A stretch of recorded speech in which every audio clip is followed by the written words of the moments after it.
शानदार आयोजन में आपकी जानदार उपस्थिति को प्रणाम।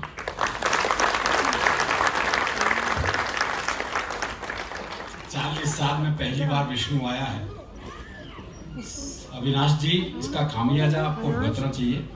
5 साल लगातार लड़ना, कम से कम 5 साल। ऐसा नहीं होना चाहिए। बैठो बैठो। और आप भी बहकावे में आ जाते हो, रेत पे नाम लिखने से क्या फायदा, आओ बैठो। पत्थरों पे लिखोगे मिटेगा नहीं, जबकि फायदा रेत पे नाम लिखने का ही है। भाई एक लहर आई, मिट गया, दूसरी में लिख दो।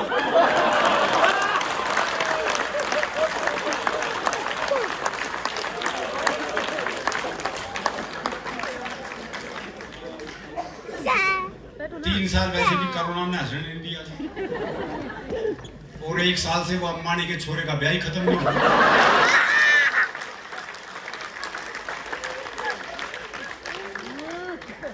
मतलब भगवान शिव के ब्याह के बाद ये दूसरा ऐसा ब्याह है जिसमें भूत प्रेत पिशाच चुड़ैल देवी देवता सारे शामिल हुए।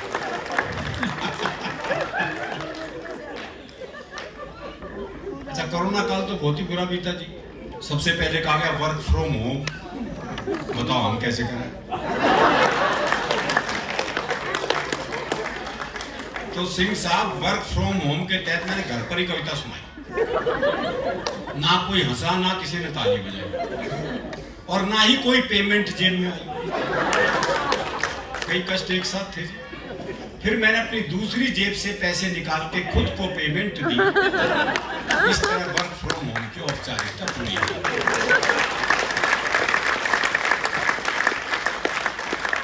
अच्छा, मेरी इस कविता का असर पूरे विश्व पे पड़ा। आप देख लो, रूस और यूक्रेन के युद्ध में अमेरिका और यूरोप वर्क फ्रॉम होम ही कर रहे हैं।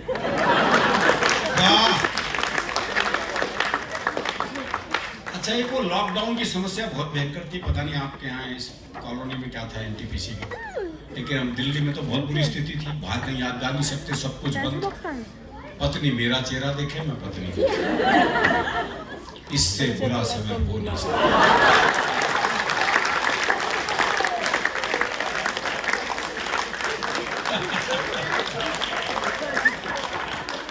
हमारा काम हर दूसरे तीसरे दिन सूटकेस लेके निकलने का। वो 3 महीने हो गए घर में पड़े हुए। मैं अखबार पढ़ रहा, पत्नी इधर से उधर घूम रही और बड़बड़ा रही। बोले पता नहीं ये बीमारी कब जाएगी। नहीं, पता ही लग रहा था, मुझे कह रही है कोरोना को कह रही है।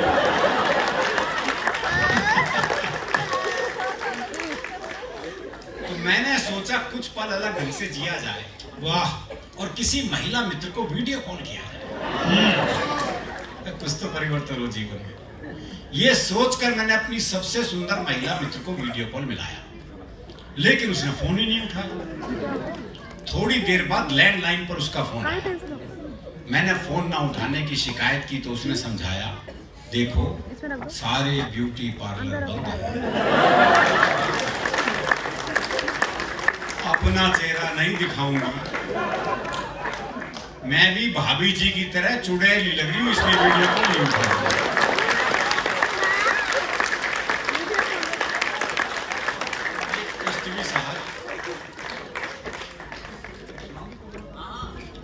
एक कविता, चलो कोरोना काल से संबंधित सर सिंह साहब एक कविता और सुनाता हूँ, फिर उसके बाद धार्मिक आ जाएंगे।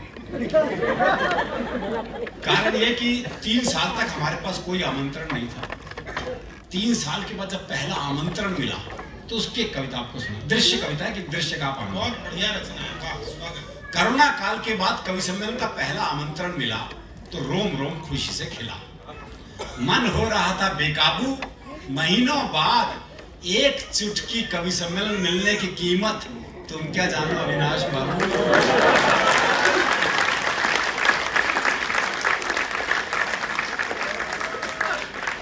तालियां सुने, माइक देखे, जमाना बीत गया, ना कहीं गए ना आए, इसलिए पेमेंट पर भी कोई नखरे नहीं दिखाए।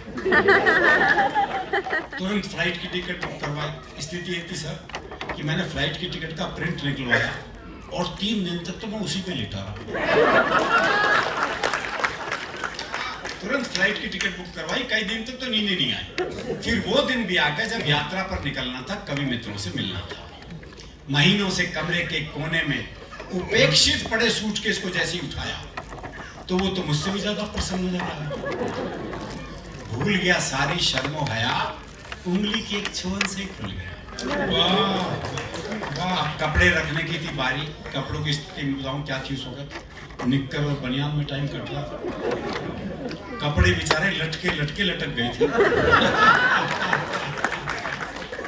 अच्छा, अलमारी में रखे हुए कपड़े ये सोच रहे थे मालिक है भी या निमट लिया।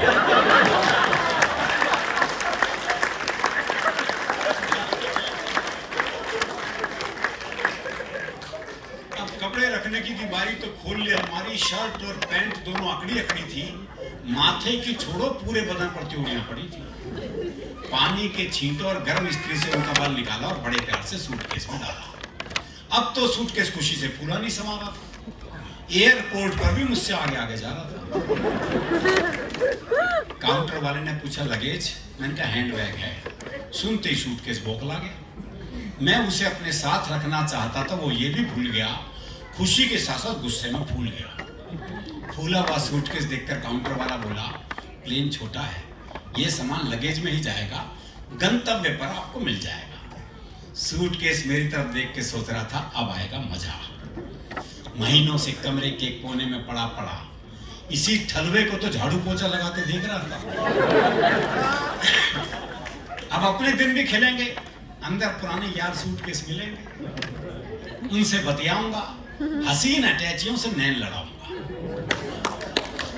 काउंटर के पीछे तरह तरह के सूटकेसों का था हुजूम। कुछ धाकड़ थे, कुछ मासूम। कई सूटकेसों की आंखों से तो आंसू बरस रहे थे। कोरोना ने उनके मालिकों को लील लिया था, अब वो उन हाथों के स्पर्श को तरस रहे थे। वाह, बहुत अच्छे हैं भाई।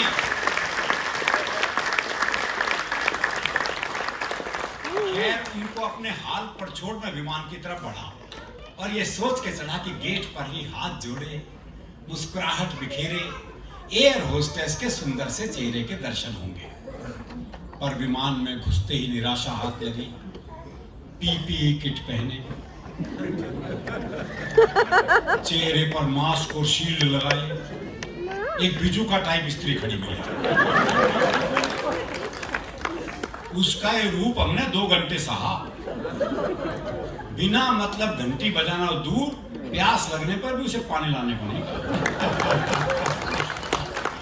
अब गंतव्य पे पहुंचने के बाद का दृश्य, लगेज बेल्ट पर मेरा सूटकेस बिल्कुल नहीं शर्मा रहा था। सबसे अंत में एक कमसिन सी अटैची का हाथ पकड़े ठुमकता हुआ चला रहा था। पास खड़े प्रवीण ने कहा, इनको देख के मन कर रहा है मैं भी सपनों में खो जाऊं। ऐसी अटैची का साथ मिले तो मैं भी सूटकेस हो जाऊं।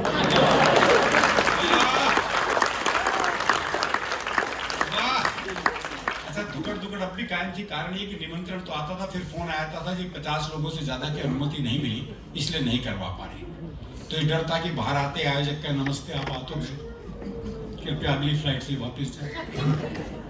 बाहर आते ही आयोजकों ने मालाओं से स्वागत किया। तभी एक ने पूछ लिया, महीनों बाद कवि सम्मेलन करना कैसा लग रहा है? मैंने कहा इस पर आह करूं या वाह, मुझे तो ऐसा लग रहा है जैसे किसी नेत्रहीन का विवाह।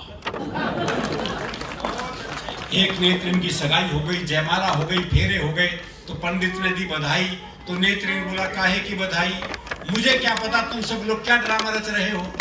विवाह संपन्न हुआ मैं कैसे जानूंगा? जब तक दुल्हन बाहों में ना आ जाए विवाह संपन्न हुआ मैं ना मानूंगा।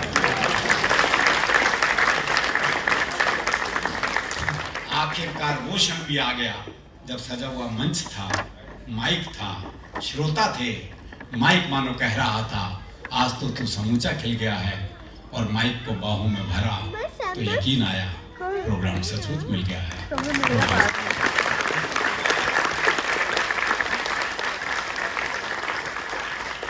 बस अब थोड़ी देर हरियाणा, उसके बाद खाना।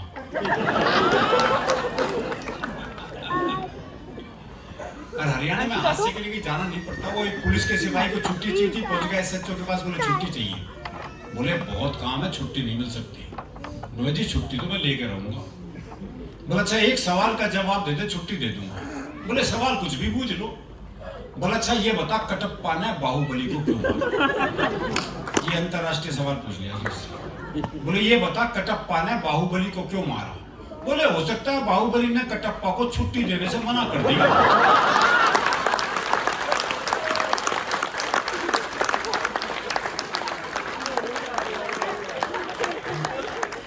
हास्य हमारे स्वभाव में।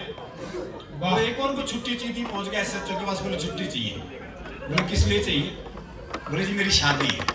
अब इस पे तो कौन मना करे? बोले अच्छा कितने दिन की चाहिए? बोले तो लुगाई देखने के बाद पता चलेगा।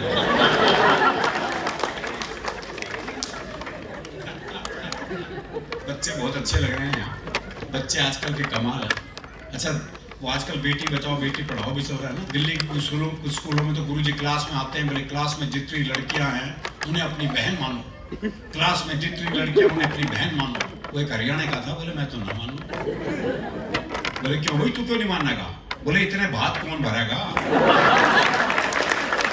ये बहुत तो बात जायज है उसकी, बात जायज है। जब वो इतनी दूर का भविष्य जाता है, निकट का तो जानता ही है। वो क्लास में टीचर ने सवाल कर दिया, बोले मैंने तुझे थप्पड़ मारा, इसका भविष्य काल बता। बच्चा बोला तेरी साइकिल में पंचर मिलेगा। वो एक बच्चा 3 दिन तक स्कूल नहीं आया, चौथे दिन स्कूल पहुंचा तो मास्टर ने पूछा, बोले भाई 3 दिन से आया क्यों नहीं? बोला जी हमारी भैंस ने काटड़ा दिया है। काटड़ा समझते हैं ना? समझते ही हूँ, और मैं क्या अमेरिका में पढ़ रहा हूँ। बोला जी हमारी भैंस ने काटड़ा दिया है। तो मास्टर बोला भाई इसमें क्या खास बात हो गई?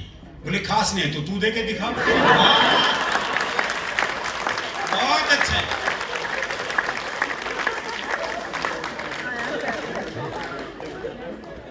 मन का साफ होता है ना, जो मन में वो जबान पे।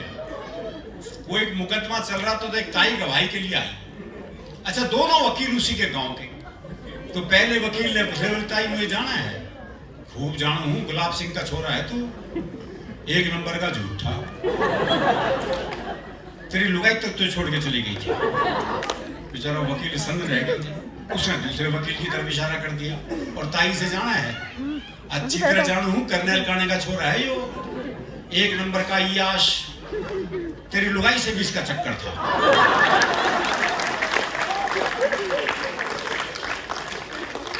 भाई साहब जज ने कोर्ट स्थगित की। अपने चैम्बर में क्या दोनों वकील बुलाए, बोले खबरदार ताई से मेरे बारे में कुछ पूछ लिया।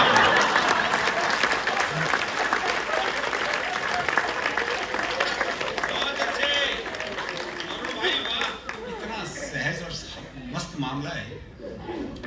अभी कुछ दिन पहले ही घटना, मैं दिल्ली में अपनी कार से जा रहा था, एक रेड लाइट पे खड़ा था, वो बत्ती कब हरी होगी मुझे ध्यान नहीं रहा। कुछ सोच रहा हूँ ऐसा कभी आपके साथ भी हुआ। तो एक मोटरसाइकिल आई घूम घाम के मेरे पास, मेरे कार का शीशा खटखटाया, मैंने शीशा नीचे किया, बोला इससे ज्यादा हरी नहीं होगी।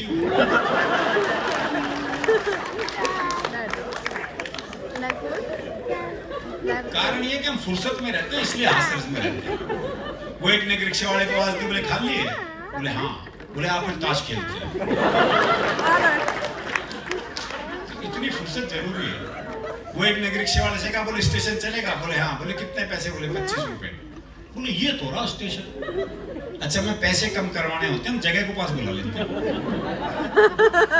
बोले ये तो रहा स्टेशन। रिक्शे वाला बोला हाथ नीचे कर ले वरना रेल के नीचे आ जाएगा।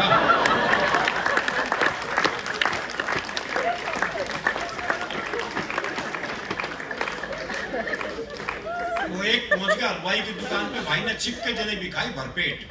जब पैसे देने का नंबर आया, भाई ने जेब झाड़ दी, बोले पैसे तो नहीं। अब दुकानदार दुकान से बाहर निकला, 15-20 मिनट तबीयत से धुआं पीटा उसे। जब खुद थक गया पीट पीट के, तो वापस दुकान में चला गया। अच्छा वो भी कपड़े झाड़ के खड़ा हो गया है। बोले अब क्यों खड़ा है? जा। बोले इसी भाव 1 किलो और दे दे।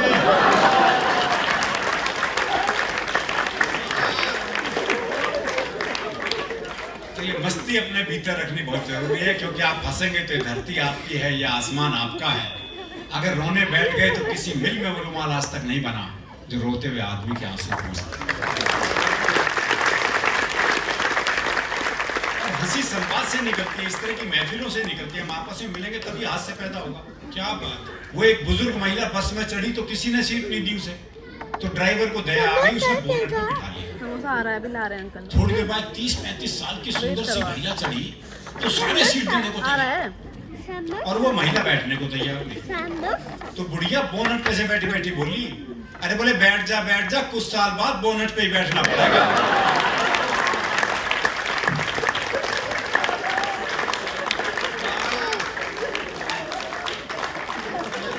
बात बहुत जरूरी है। क्या बढ़िया प्रीति ने आहा प्रेम का गीत पढ़ा था, एक बार तालियां भाव। ये विष्णु आहा रेत पे नाम लिखने से क्या फायदा। कमाल ही है, कमाल। उत्तर प्रदेश के हैं, लिख सकते हैं। मैं हरियाणा का हूँ, सोच भी नहीं सकता। ये कहते हैं प्रेम बड़ा मुश्किल, हरियाणा में पता लगा कितना मुश्किल है, क्योंकि हम प्रेम करें तो हम तो पेड़ पे लटके मिलते हैं। इनके यहाँ तो फिर भी मुर्गा बना के काम चला लेते हैं। लेकिन हमारे यहाँ प्रेम में भोलापन बहुत है। वो प्रेमी ने प्रेमिका से कहा, अगर तू मेरी नहीं हुई ना तो मैं तुझे किसी की नहीं होने दूं। बोले अच्छा तेरी हो जाऊंगी तो सबकी होने देगा। क्या भोलापन, भोलापन है। वो एक की पत्नी मर गई तो उसने एक चित्रकार को बुलाया, बोले यार मेरी लुगाई का एक बढ़िया सा चित्र बना दे। बोले जी ऐसा चित्र बनाऊंगा चित्र बोल उठेगा। बोले फिर रहने दे। तो हमें पता हमारा प्रेम कैसा है। वो एक मेले में दो बचपन के दोस्त मिले, दोनों बौखलाए थे। बोले भाई कैसे बौखला रहा है। बोले यार मेरी लुगाई खोगे से ढूंढ रहा हूँ। बोले तू। बोले यार मेरी खोगी मैं भी ढूंढ रहा हूँ। बोले तेरी लुगाई कैसी थी। बोले यार 5 फुट 4 इंच उसका कद, गहरा बदन, गोरा रंग, गुलाब जैसे होंठ, बहुत ही सुंदर थी। तेरी कैसी थी। है बोला मेरी ना छोड़ यार, तेरी ढूंढते हैं।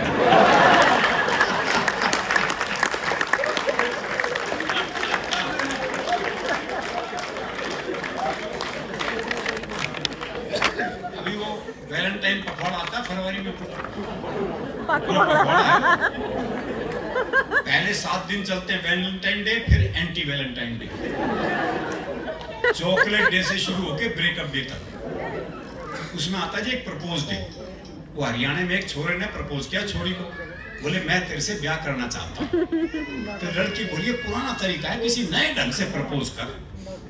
तो लड़का बोला ऐसा है, तू मेरे छोरे से अपनी चिता में आग लगवाना पसंद करेगी। वहां का ये मौलिक प्रस्ताव ये हमारे यहाँ ही संभव है। और ब्रेकअप के लिए वो बड़ी बड़ी बात नहीं चाहिए, बहुत सामान्य बात हो जाता है।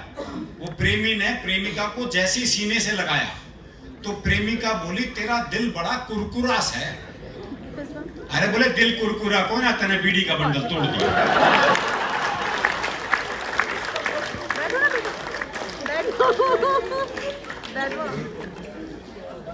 और जो महिला पुरुष का औसत है एवरेज, अब तो काफी सुधार हो गया, लेकिन अभी भी हरियाणा में पुरुष ज्यादा है महिलाएं कम है। वो खत्म कर रहे हैं भाई, क्या देना है यार, भरोसा नहीं है। भरोसा नहीं है। और क्या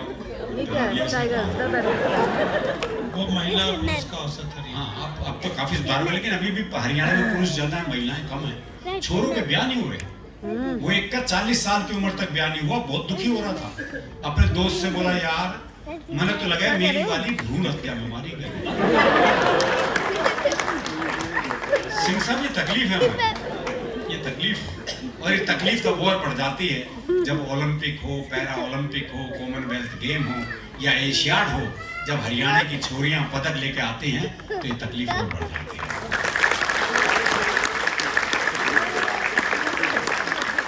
और ये तकलीफ तब और भी ज्यादा बढ़ जाती है जब वही पदक लाने वाली छोरियां जंतर मंतर पर बैठी होती हैं और कोई उनकी सुन नहीं। प्रेम की बात चली तो एक छोटी सी कविता। मैंने सोचा पुराने जमाने को वापस लाया जाए और इस बार प्रेम पत्र थ्रू कबूतर भिजवाया जाए। बैठो ना। मैंने कबूतर के पंजे में चिट्ठी अटकाई और उसे बात समझाई, देखो भाई ये तो याद नहीं है कौन से प्यार की कौन सी चिट्ठी है। कहां तक याद रखे भाई, पर तुम ऐसा करना, यहाँ से 5 गली छोड़ के 6ठी गली में जाना और वहां जो गुलाबी छत वाली गुलाबी सी लड़की है ना, नीलू, उसकी मम्मी को चिट्ठी दिया। मम्मी को भिजवाऊंगा इस उम्र में उड़ के।